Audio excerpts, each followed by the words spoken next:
High, আজ আমার এই ফুল গাছটা দেখো। এই ফুল গাছটার নাম হলো টগর ফুল। দেখো কত সুন্দর, বৃষ্টির পর ফুল গাছটাকে দেখতে লাগছে। এখানে একটা ফুল রয়ে গেছে, আমি এটা হাতে নিয়ে দেখি। ওয়াও, খুব সুন্দর না?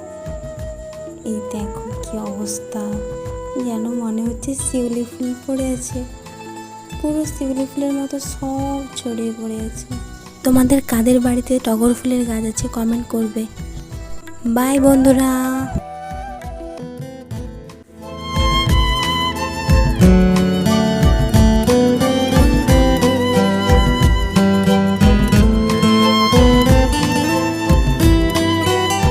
হাই, আজ আমার এই ফুল গাছটা দেখো। এই ফুল গাছটার নাম হলো টগর ফুল। দেখো কত সুন্দর, বৃষ্টির পর ফুল গাছটাকে দেখতে লাগছে। এখানে একটা